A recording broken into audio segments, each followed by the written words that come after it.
on the fourth Tuesday, they will talk about death. Welcome to the Mastermind Library. I am John Perry, the Reach Architect, and to my right is Derek Agerberg, the Approval Coach. And today we're going to talk about Tuesdays with Morrie by Mitch Albom.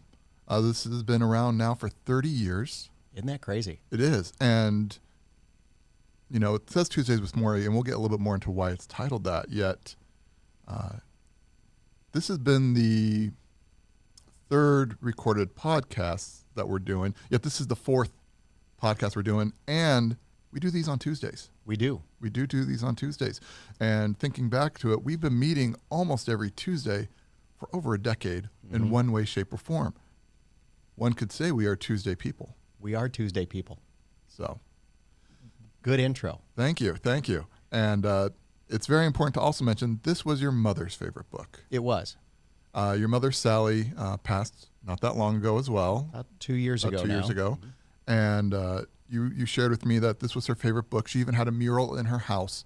And this book was so important that they actually worked this cover of this book into the mural. They did. Of her house. And she was so proud of that mural. Oh, you know what's just kind of a sideline? It's interesting that you don't know what you know until it's later in life type thing.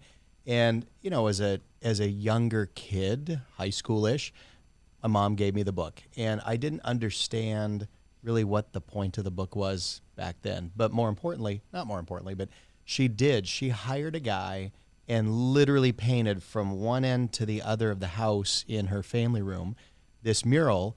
And she painted a table not unlike this and had a copy of Tuesdays with Morrie sitting there on the table for everybody to see when they walked in. And, you know, if you really paid attention, she had some other hidden things in the mural, super cool. And, you know, it's too bad you can't just take that wall out and take it with you. But I do have some pictures. We can post those on our webpage if you want as well. Just kind of cool. But no, this book was introduced to me by my mom 30 plus years ago. And, you know, it was one of those that I was not an avid reader, but I read, and my mom said, hey, look, I really want you to read this book. And I did, and it was kind of slightly impactful then as a young kid, but didn't really pay attention. And then you and I kind of had this idea of the Mastermind Library, and I don't know what hit me, but kind of it's a Tuesday thing, and what are some of the meaningful books that we've read before, and that's what made me suggest the book. Now, as somebody who's read it for the first time, what's your takeaways? What's your thoughts on the book and the concept? I think it is a great reminder to not be trapped in life, to live it, to take advantage of the moments you're in and feel them.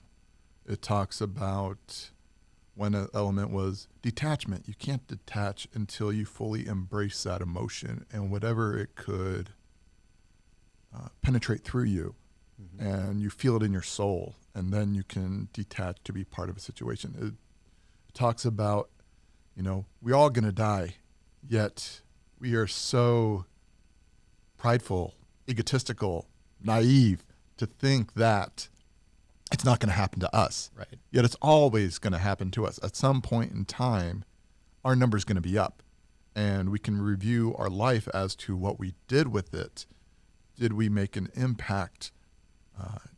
You know, did we help someone? Were we selfish? Were we spiteful? Did we hold grudges? And you don't want to live with those kind of regrets.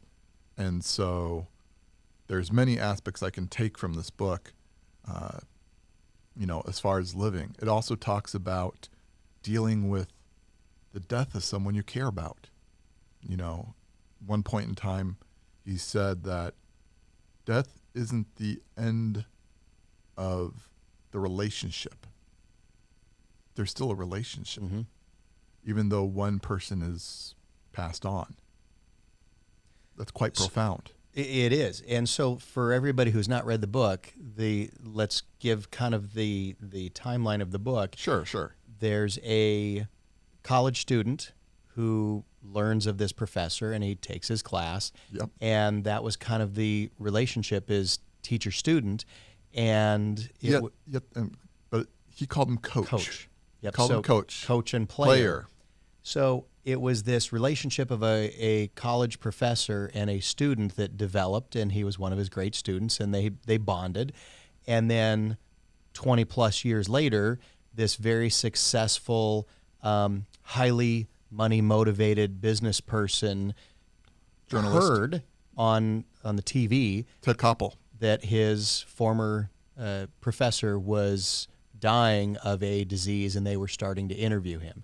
And so he went back and made contact with his professor, and the Tuesdays with Morrie is spending every Tuesday with Morrie, basically continuing their studies with, and as they say, without books, without a classroom, without assignments, without grades, kind of thing. But it really is this continuation of life studies in a private environment with somebody who is guaranteed to pass away. And so kind of the premise of the book is, you're learning how death's observation and some of the life skills from somebody going through that process. Now, going back to the long list of things that you just mentioned, and, again, detachment. So I read this book. My mom passed away, really reminded me of a lot of things as you and I kind of developed the Mastermind Library. And you think, not unlike what Morrie and Mitch just went through, I got to spend lots of time with my mom because she was at home. And unfortunately, during the COVID era, you really didn't go to the hospital if it was not necessary. And so she and I spent lots of time at the house along with the rest of the family. And, she declined and declined and declined. And, she passed away peacefully on the couch. And, you think, how many life lessons did she teach me similarly that what the coach taught his player there? Now, detachment, that's been several years for me since my mom passed away. I know you just went through this with your mom. And for those that don't know, Mary Lou Perry passed away less than a month ago. A little less than a month, yes. There was an amazing obituary in the paper this last week, so you and your dad clearly did a great job. But did this book help you at all with that? Did you even reflect on this book knowing this was happening with your mom, or was it two different avenues? It did and it didn't. There is definitely aspects of the book that resonated because I finished it the first time just before, and then I just finished it again earlier this morning. And I think your brain processes information that is important to you at that moment in time. So there's aspects of it before, and then there's aspects of it now that I'm glad to be reminded of. To think about things framed in a very specific way of how she is, how she would want me to be. And I'm grateful for that. So I have to make an observation.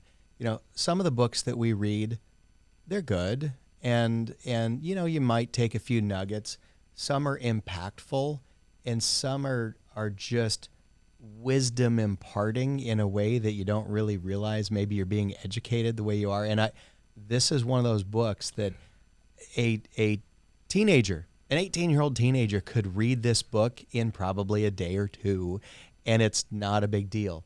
But it's the wisdom that's in there that helps you deal with life and helps you deal with death and gives you a different perspective in a way that we don't really talk about death and dying much. And I don't know why. Maybe it's that naive. There's a stigma to it, too. I'm going to live forever until I'm not. I'm going to take on the world until I can't. So I think there's a naivety. I think there's an arrogance to it. And if I don't think about it, it can't happen to me. I mean, how many times, no matter anything tragic happens to us, if we don't think about it, surely it can't happen to us. Said every person on the planet just before an accident. Now, we talk about reading the books tangibly, tactically. We talk about audiobooks. this is one of those books I would tell everybody, get both.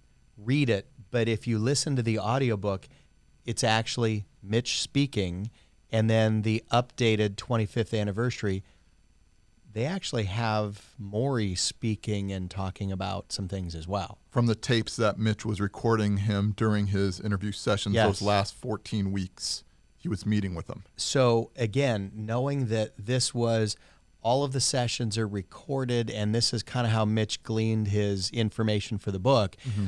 But then having never heard, again, when I read this, years and years ago, you assume what somebody sounds like, you assume what they're trying to say, but hearing the inflection points from the author, or better yet, hearing Morrie actually speak and say what he wants to say,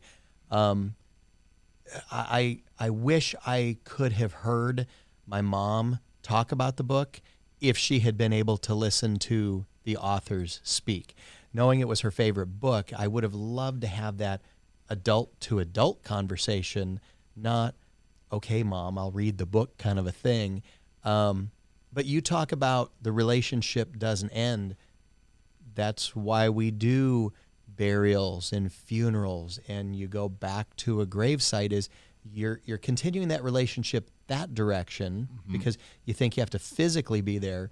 But this also talks about that mental relationship and the learning that has been passed. Yes. And I think that's my big takeaway, is how many things can we learn from other people that sometimes we wait until it's too long, too late.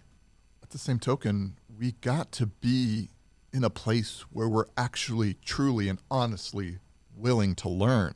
He talks about, Morrie talks about that he's 78 when he passes, I believe. And he talks about, not wanting to get younger again. He wants to be at that point because he's been at all those points. He's been that 3-year-old whose mother had to take care of. He's been that 30-year-old who's been out in the world. He's been this 50-year-old professor. He's been an activist. He's done a lot. And those accumulation of experiences has made him who he is then. He doesn't want to go back to necessarily relive the good old days. He wants to take in that wisdom that he has gained, yet he was only ready to take in that wisdom as he struggled through those points in his life. I bet you anything, you give me this book 2 years ago, I would have said, yeah, that's a nice book. That's a nice story. Different context, different situations of life will allow information to hit you differently. And this just happened to hit me at a very unique point in my life. And I'm grateful for it. It also then shares all these little aspects of life. I can acknowledge that 2 years ago. Nice book. Good story. Based on a true story. Sure. Fantastic. Now it's got me almost in tears. But I think that's every one of us, if we're willing to take the blinders off just a little bit. And you hit the nail on the head. When I read this book, as a young adult, okay, nice book. Thanks, Mom. And I'm sure I probably gave her attitude and an eye roll and a huff, those things that I'm sure she's laughing right now going, see, I told you. But at the same time, sometimes it's not turning the filter. It's peeling the filters off and saying, okay, you know what? Everybody has a story. Every person on this planet has a story if we're willing to listen. And I'm sure every person on this planet has some wisdom they can impart. Look, you can teach me and 100 other people some stuff. I hope I have that same skill. This skill of, hey, let's take this life lesson and help people deal with learning and illness and death. But it's a beautiful story about a relationship and a friendship and a camaraderie to impart wisdom on other people. And, I don't want anybody to think, oh my gosh, this is a doom and gloom book. No. It really is a beautiful story about, wow, what a world it would be if everybody took just that little bit of extra care in their relationships. Now, you and I deal with it kind of in a sadder way because we both relate our mom's passing to this. And you can certainly use that as one of these books to help you deal with that. Yes. But it's really a book about, hey, we're Tuesday people. John, you and I have been Tuesday people for a decade or more. And we just never connected the dots that how much have you grown, how much have I grown, but how much have you helped me grow, how much have I helped you grow? And you know what? Maybe your staff has grown more because you've grown. Maybe my staff has grown more because I've grown. And maybe both of us see that just because of somebody else's vision called Mitch and Morrie. I think that's a fair assessment. I think that over the last 10 years, I know I've grown as an individual. For a long time, I stated that I was very set in who I was. And that was a good thing because then you knew exactly where I was. I wasn't changing from day to day, week to week, month to month, and barely even, I think, year to year. You know, as my wife grew and took some things, you know, I was right there by her side. We didn't grow apart. She grew and I was there to support her. You know, in the last couple of years, I think I've changed quite a bit.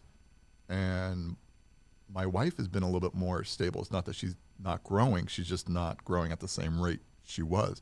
So she's been more stable while I've been growing, and we've been going side by side and making that relationship stronger by not actively growing and potentially growing in other ways. Part of what they talk about in this book is marriage and why do people divorce so much? You know, they lightly touch on that, you know, partly because Morrie's and Charlotte's marriage is long-lasting, and Mitch and his wife, Janine's marriage is long-lasting, but he took a while to get into that marriage with his wife to figure out what it was, partly because, yeah, he was a high-profile sports journalist chasing the dollars, living the jet-setting life of a sports journalist, I imagine, in the 90s. Of a celebrity. Of a celebrity with his byline in the paper. He said when he was laid off, you know, the world went on around him, and that was a reality check for him. I think that never being in a large market, we realize the world goes on without us. So how do we make our impact? Where do we celebrate our wins? What kind of life do we celebrate of ours and those around us? Do we care enough to ask our friends, how are you? And when they say just fine, do we probe that extra question to make sure that are they having any really big challenges that we may be able to help them with? Right. And it's so easy to get stuck in that passive, polite role. You know, there's a phrase that someone told me about is East Coast people are helpful and rude. West Coast people are polite and useless. You get a flat tire on the side of the road on the East Coast, somebody will pull over and be like, "What's wrong, you jerk? You know what? You can't change your tire? Didn't your mother raise you? What kind of idiot?" You know, they berate them all at the same time. They're getting out their car jack. They're lifting up the car. They're undoing it. They're changing out the tire and getting them like, "Yeah, have a good day." On the West Coast, people will walk by and be like, "Oh, you got a flat tire. Ooh, sorry. You know, that's unfortunate. You know, I feel bad for you. That's really stings." Yeah, and then they just kind of pass on. It's a generality. I mean, those are yet that's kind of what I can envision some of what Morrie is he's the politeness with the helpfulness that isn't existing too much in our world. It seems like we fall under one or the both. I don't think you're wrong. And I think we have been so programmed with society that we're surface level people that, you know, how are you? Fine. How are you? Great. Fine. Okay, good. Now that we got those unpleasantries out of the way, now we can go about our business. Instead of, hey, let me be there with you. Let me go through the pain with you. Let me see if I can be of service.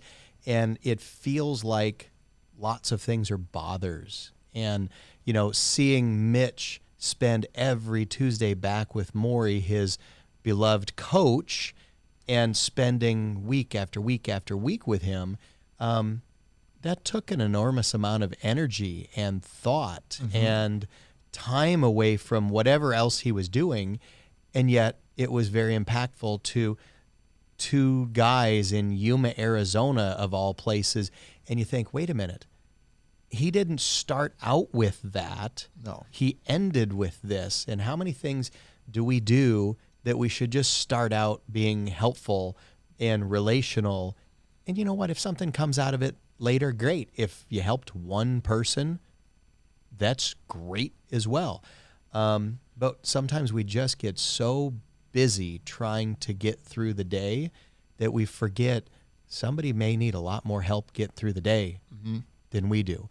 You know, to your credit, the Tuesday morning after your mom passed away Monday night, you came in. And for those that don't know the story several weeks ago, that was really impactful. That you came in because you didn't want to let down this, because I think of a relational thing, and maybe you just needed a break as well. I don't know. But that was impactful because the relationship was important. And how many things do we need to look at that intentional to say, wait a minute, I know I'm in pain, or I know I'm struggling, or I know I have things to do, or whatever it is, but I got to go help that person. I've got to be Mitch going to help Morrie. And ironically, Morrie helps Mitch way more than Mitch helps Morrie. But you don't know that until you go through it. So for me, you said it, the intentionalness is not, how are you doing? Fine. How are you doing? Fine. It is, no, really, John, how's it going? You know, how are you doing? How's your dad doing? And asking those real questions. And I go back, my one wish, I wish I could have had an adult conversation with my mom about the book, because I never really understood what they were trying to say, not because they didn't do a good job of it. I wasn't in the right frame of reference in life. And so you think, what else would my mom, what would she have wanted to talk about? That's my take. It's a good take. Okay. So what, for me, I re-listened to Morrie one more time this morning.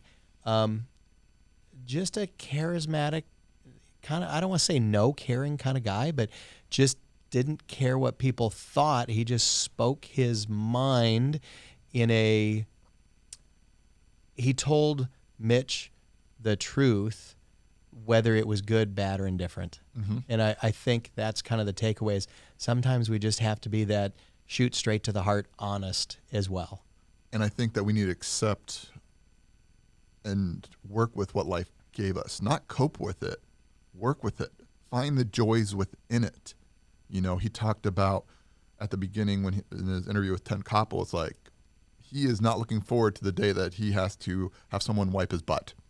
You know, at the end, he says, I'm enjoying it. I'm being treated like a baby. We all want that unconditional love and being taken care of at some internal level. We all want to know that we are loved and taken care of. And he just put a spin on it to revel in that, even in one of the most people would feel degraded way. He found a way to put a positive mental push that this is going to be okay. This is more than okay. This is living. This is being loved.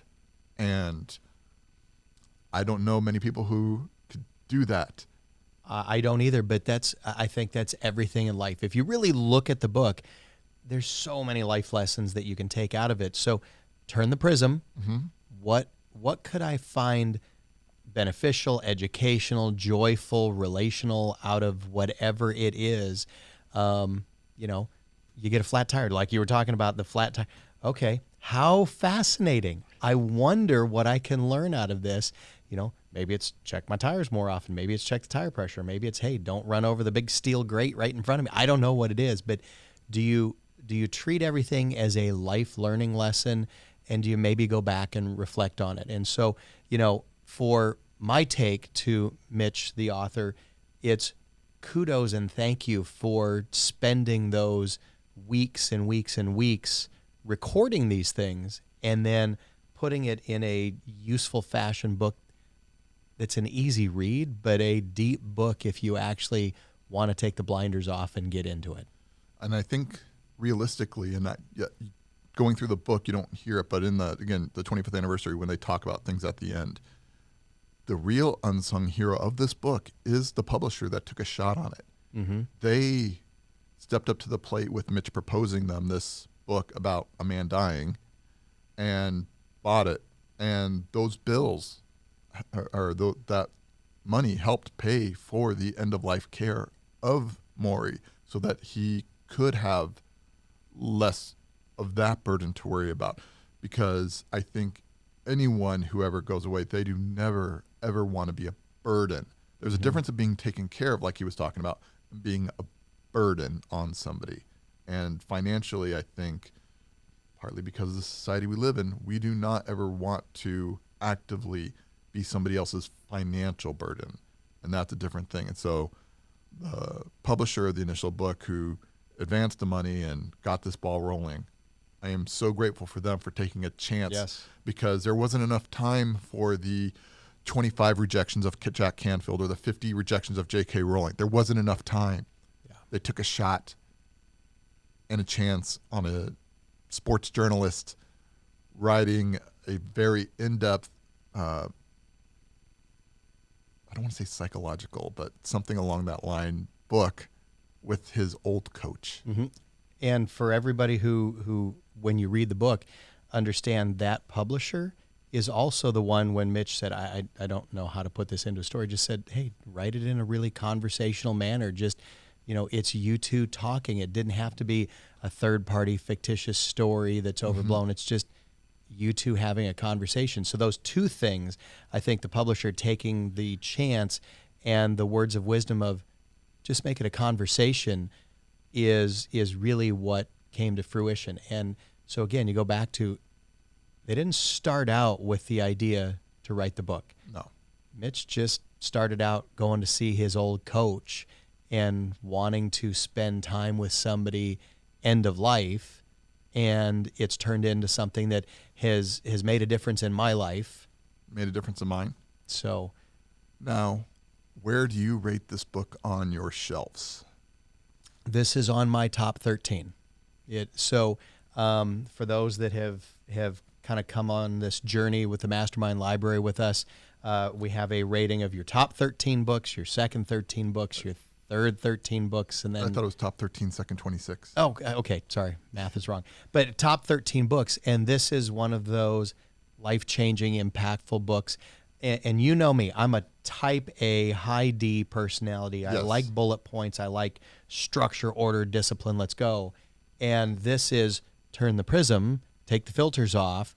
This is one of those life books that reminds me, wait a minute, there's a relationship behind everything. And if I am willing to invest in the relationship, I can learn way more out of a lot of people's life skills than assuming I know everything in my high D type A personality. Mm-hmm. And so top 13 probably for the rest of my life there. And I know we say, well, maybe something will knock a book off and move it down to the second shelf.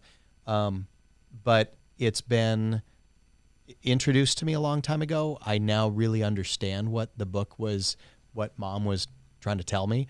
So top 13 for me for sure. How about for you? For me, it's a second shelf, and this is why. Like I mentioned earlier, 2 years ago would not have had the same amount of impact. I'm reserving my top 13 for not just those books that had a major impact on me, but for something that I can give away to something else and will have a near immediate impact on them. And this is a book that I really, truly believe you need to be at a certain point in your life in order to be ready to receive the wisdom it can impart on you. Now, I'm going to challenge you on that, because when you say giveaway, and John, I know for everybody listening, you and I do a lot of book giveaways, and that's kind of our way to give back as well. I bought a copy for everybody on my staff and asked them, didn't make them, I asked them to read it.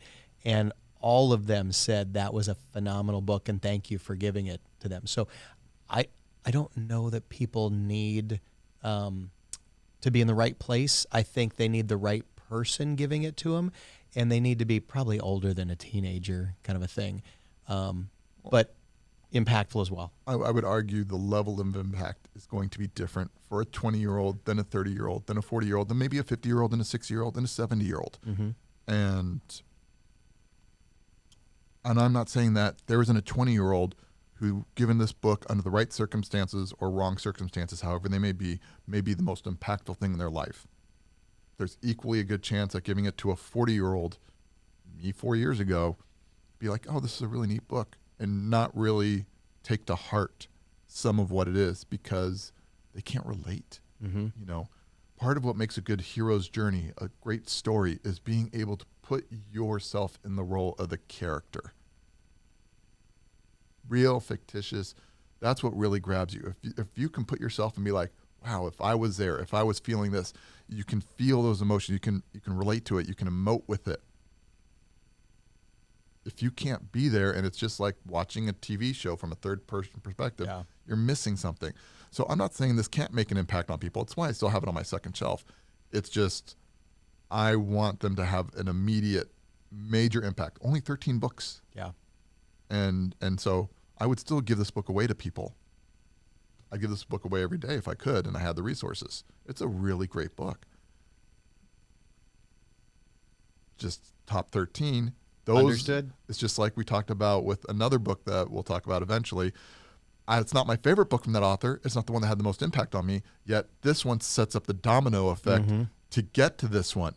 So is that one that we'll talk about later on your top 13? It is because of that domino effect. So for everybody who, again, wants to see your top 13, my top 13, if you go on mmlibrary.com, yes, you'll see our shelves. Yes. And so my rankings, your rankings. And here's what the beauty for me is, neither is right or wrong. This is what's impactful for me. And had you asked me 3 years ago, before my mom passed, would this have been my top 13? Probably not. But now it's reminded me of certain things. So things are going to ebb and flow up and down on our shelves as well. But what I love about the Mastermind Library is it's an ever-continuing journey for education and growth and a discussion. And sometimes you like it and I hate it, and sometimes I like it and you hate it, and sometimes we both love it, and sometimes we both say, hate it. Don't do that one again. But it's this journey of growth and education that I think, for me, that the library always had that feeling of, okay, there's something special here in this library. I got to go in and get a book. I didn't have to go. I got to go get a book. And so for me, having my shelves, I get to have my shelves and I get to pay attention to this and I get to be on this journey with a Tuesday person like yourself. So I'm excited to see what the library turns into over the next 10 years, knowing we've been Tuesday people for the last 10 years. Absolutely. And yeah. Okay, so as far as I'm concerned, top 13, great book. Would certainly suggest everybody go get a hard copy of it and read it, but get the audiobook. Very impactful, listening to the author speaking with his voice and his inflections, his emotions. Most impactful is actually listening to Morrie speak his tapes at the end. In the end. So from Derek Egberg, the Approval Coach, I love this book. John Perry, the Reach Architect, I absolutely adore this book as well. So from all of us, this is the Mastermind Library. We'll see you next week.